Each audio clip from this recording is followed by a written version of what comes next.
I got another question to ask you. Sure. Rutgers basketball coach. And this is interesting to me. A guy named Mike Rice, he just got let go after this video revealed him throwing the basketball at the players and being kind of rough on him, pushing him around a little bit. You can see him there and actually hitting some of the kids. He's very intense. So get in the game. You can see a video there where he's actually pushing one of the players. There's one instant where he throws a ball at him there, and it's really.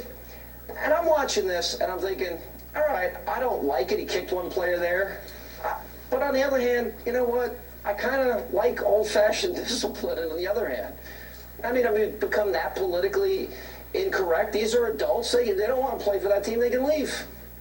Yeah, well, sports is a rough world, and I have to say honestly that I've never been a huge fan of basketball. It's interesting. Oh, really? I didn't know that. To these conflagrations when it comes to hate speech, if the left-wing media makes a big fuss and kick over these particular incidents. I mean, the problem isn't so much that there are consequences for hate speech, and I think there should be. The problem is that the left is so very, very, very selective about when it chooses to manufacture outrage and when it doesn't. But isn't he trying to do something, because sports are so competitive today, that he's trying to bring the best out of them, put discipline in that team, raise their game, force them to focus, force them to push them to become champions, and that takes intensity. It's like a drill sergeant. Are we going to now fire drill sergeants because they get in the face of cadets? Is that next on the list of politically incorrect things we can't do? First, I love how no matter what the issue is, they spin it to, well, left-wing media.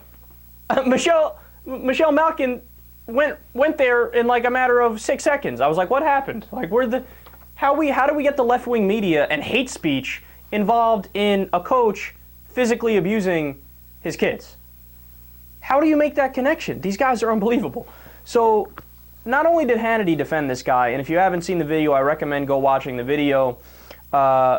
Eric Bowling also defended this guy on Fox. He called the coach getting fired the wussification of America. He said, well, no, I'll backtrack from that for a second and come back to Hannity here. They try so hard to blame everything on liberals, and they call it a political correctness issue. This isn't a political correctness issue, it's an abuse issue. Anybody who's seen the tape knows that. I just saw something earlier on ESPN where they were interviewing other college coaches, and the other college coaches were basically like, yeah, no, this is open and shut case. I mean, that's just abuse, right? What? So he also called the kids, the coach I'm talking about, he called the kids faggots, cunts. He threw balls at their face as hard as he could from 5 feet away. He kicked them, he shoved them, he abused them. And from the video and the way that he's yelling at the kids, I can tell you, at least in my life, I don't think I've ever seen anybody yell with that amount of intensity before. And by the way, if it was just the yelling, we wouldn't even be having this conversation, because if it was just the yelling, I wouldn't even be on the side of, hey, this is a problem. Then I would say, you know what, that is old-fashioned discipline. But that's the thing. Hannity tries to conflate this into, this is about just one coaching style versus another, old-fashioned discipline versus new discipline. But that's not the issue. Again, it's an abuse issue.